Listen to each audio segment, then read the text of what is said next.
Nestled in the northern part of Hyogo Prefecture, Kinosaki Onsen is a hot spring town that has existed for over 1,300 years, a place where Japanese traditions are preserved almost entirely intact. In this journey, I'll take you along to explore willow-lined streets, soak in the warm mineral waters at 7 famous public bathhouses, stroll in a traditional yukata, stay at centuries-old Ryokan inns, and savor a snow crab feast bursting with the flavors of winter. If you've never been to Kinosaki, this travel documentary will guide you through all of those signature experiences. Day 1. Kinosaki, Yukata, Onsen, and snow crab.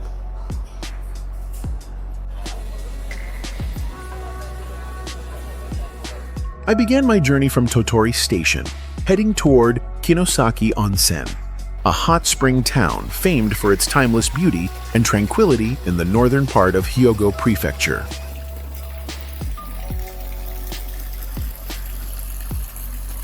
From Tottori, I boarded the limited express Super Hakuto, a rapid train connecting Tottori with Kyoto. After about an hour, we arrived at Hamasaka Station, where I transferred to the local Sanin main line. From there, it was a little over an hour to reach Kinosaki Onsen Station. Though it's a small town, Kinosaki has a history stretching back more than 1,300 years. Right in the center flows the gentle Otani River.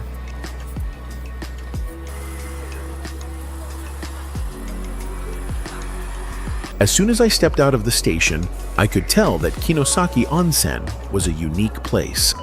Willow trees lined both sides of the river, their green branches hanging low over the water.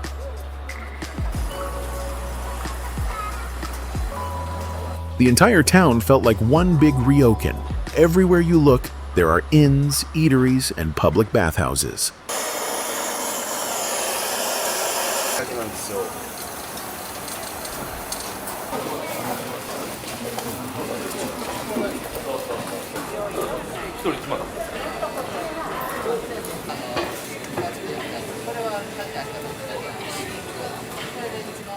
Wearing a yukata and wooden geta sandals to stroll around is the norm here. Nearly everyone does it, from adults to kids, whether locals or international visitors.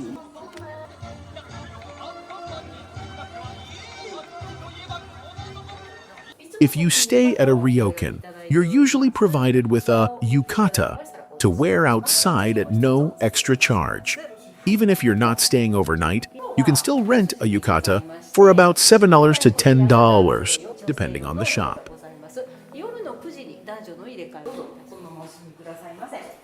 I put on a yukata, slipped into geta, and began a leisurely walk. Along the way, I came across a charming little cafe. Since I had arrived early, I took the opportunity to step in and order a coffee and a pudding.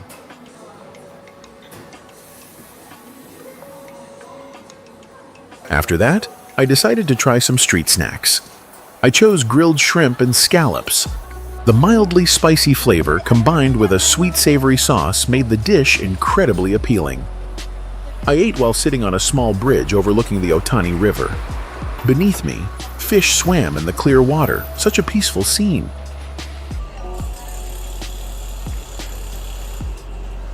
Continuing my exploration, I came across a stall selling steamed buns filled with Tajima beef, Hyogo's renowned local specialty.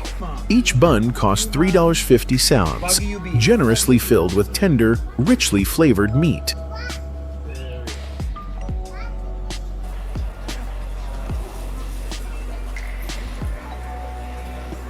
Besides street food, Kinosaki is also famous in winter, from November to March, for snow crab.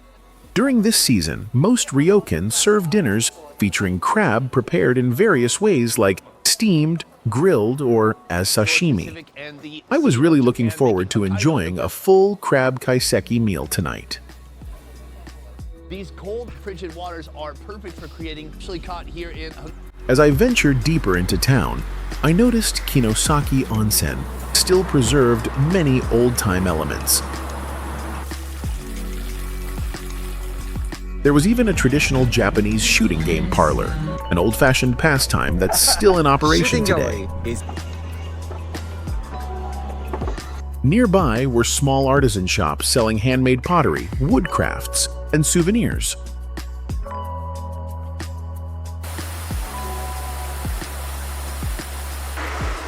I arrived at Ryokan Mikiya, one of the most famous and oldest ryokan in Kinosaki, with over 350 years of history.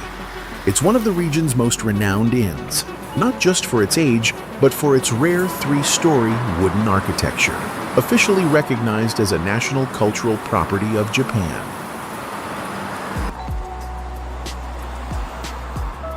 Interestingly, this ryokan is also linked to author Shiga Naoya, one of the key figures in modern Japanese literature. He once stayed here and even mentioned Kinosaki in his writings. For the Japanese, this place isn't just a lodging. It holds deep cultural value.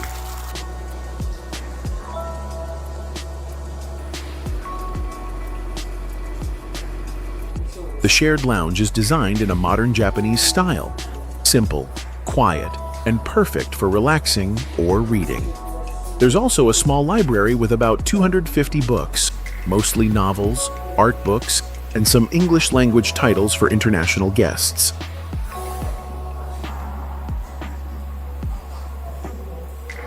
Behind the ryokan is a spacious Japanese garden, about 990 square meters, with a koi pond and stone-paved paths. What's special is that the pond is fed directly from the Otani River, creating a close connection to nature.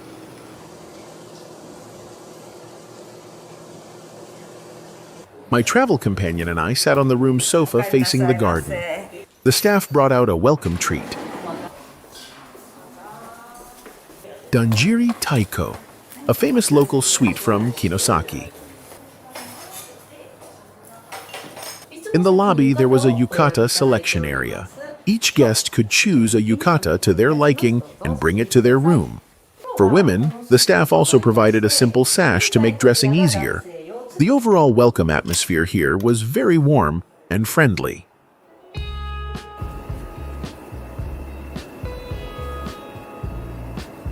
When being guided to the room, the staff gave a thorough explanation. From the entrance and location of the baths, to the rotation schedule of the public baths between men and women, and how to use the room. That night, I stayed in room 22 with a dinner package that included a full crab kaiseki meal. The total cost for two people was around 206,800 yen. Just over $1,300. The room measured 106 square meters and had been newly renovated in 2022.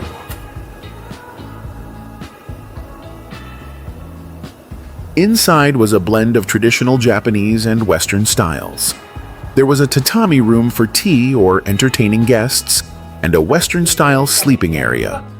From the Engawa veranda, I could look out over a private garden just behind the room. The setting was quiet, and a light rain was falling that day, which made the atmosphere even more serene. I sat at the table by the window, sipping water while watching the rain.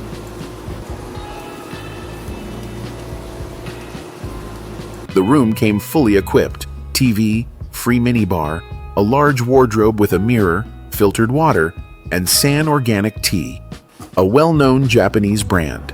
Yukata and a jacket were neatly prepared in the closet. The toilet and vanity were separated and designed to be compact, yet modern. A nice touch was the use of Osaijai personal care products, a popular Japanese natural cosmetics brand. Most notably, the room included a soaking tub made of hiba wood, a fragrant, high-quality wood from Japan, as well as a private steam sauna.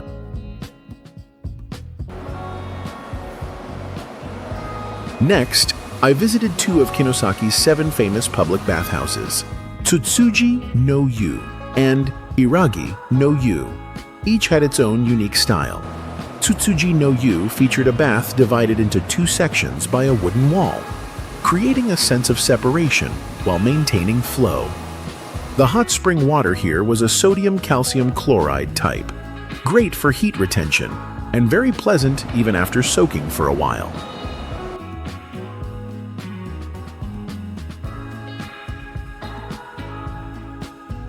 The bathhouse was spotless, with shampoo and other amenities readily available.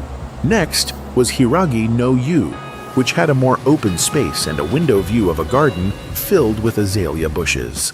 The flowers hadn't bloomed yet when I visited, but the greenery still made the space feel fresh.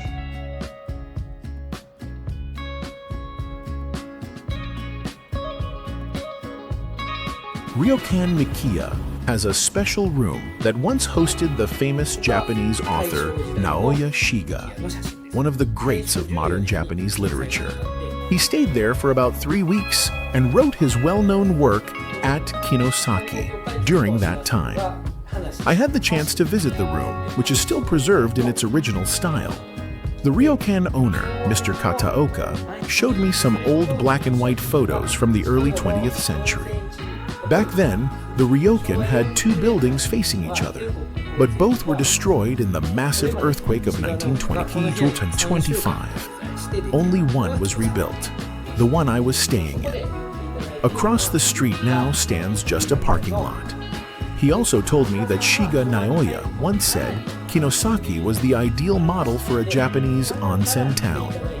According to him, the place has maintained its calm, hasn't become overly commercial, and people come here truly to rest, not just to check in.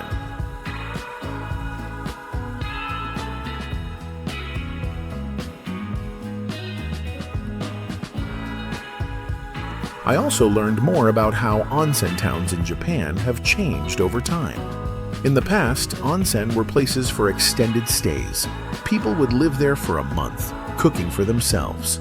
But starting in the 1950s, as tourism grew, Ryokan shifted to offering shorter stays and hosting banquet-style dinners. Kinosaki took a different path, setting limits on the size of baths in Ryokan to encourage visitors to go out and enjoy the public bathhouses instead. And indeed, the most iconic image of Kinosaki is people walking around in Yukata, visiting each bathhouse as part of their relaxation journey.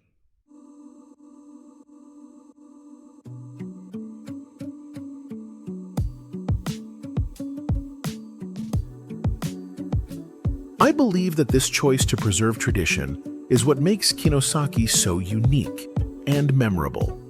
Here in Kinosaki, Ryokan stays include access to all 7 public bathhouses, and you can soak as often as you like all day long.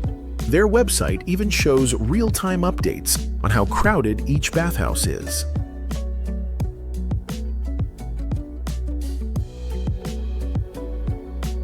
Dinner was served in a cozy, private traditional room. We had chosen the kaiseki snow crab meal package.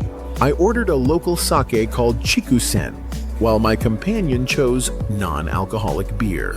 We raised our glasses to celebrate a special evening meal. The meal began with an appetizer: cold simmered eggplant and eel wrapped in a layer of dashi gelatin. Next came fresh scallops from the bay, sweet and tender. Then crab miso tofu, lightly rich and served with a slightly salty broth.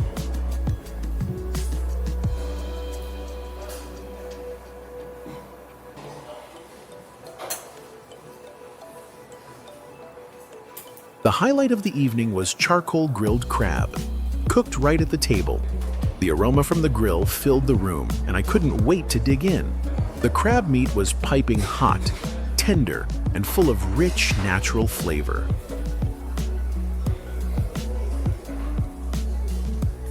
Then came steamed crab, large and visually stunning. Compared to the grilled version, the steamed crab was even sweeter and softer.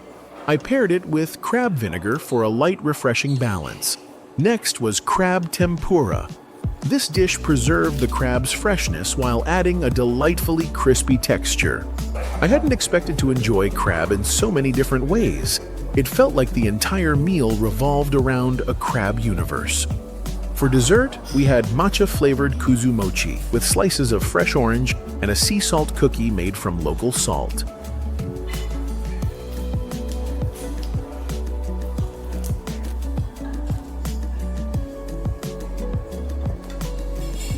What truly sets Kinosaki Onsen apart is its lively nighttime atmosphere.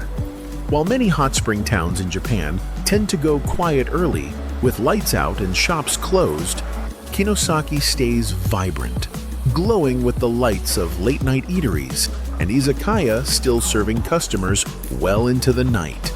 The public bathhouses stay open until 11 p.m., so you can easily relax in the hot springs after an evening stroll through town.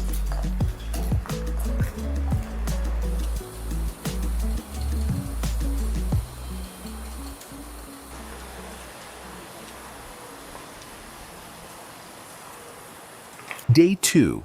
Morning at the Ryokan and private onsen bath.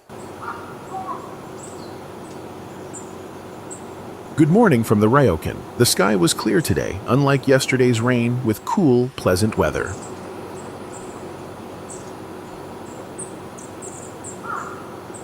Breakfast was served in the same private dining room as dinner the night before. It was a traditional Japanese breakfast, beautifully arranged on a wooden tray. There was grilled dried flounder, firm, slightly charred on the outside, served with steaming white rice.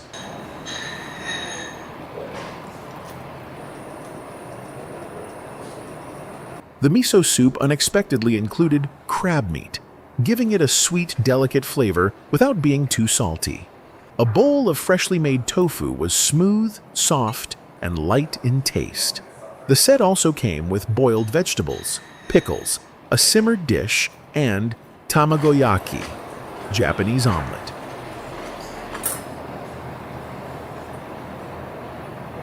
A complete, authentic Japanese breakfast experience. After breakfast, I headed to the library lounge. There was a free coffee machine and sofas facing the garden. I poured myself a hot cup and flipped through a few pages of At Kinosaki by Shiga Naoya, the book I had heard so much about during this trip.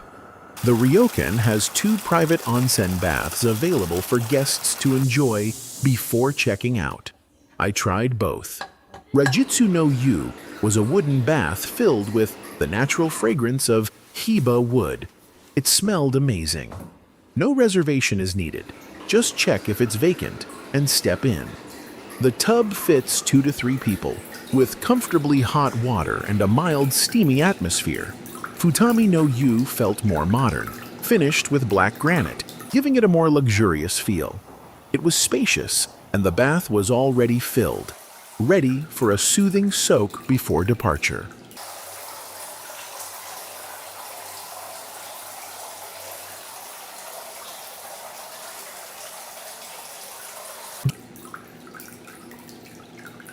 Checkout time is 11 a.m., but if you have time to spare, your public bath pass remains valid until 1 p.m. Before leaving town, I took a walk around the central area one last time and made my way to the station for the journey home.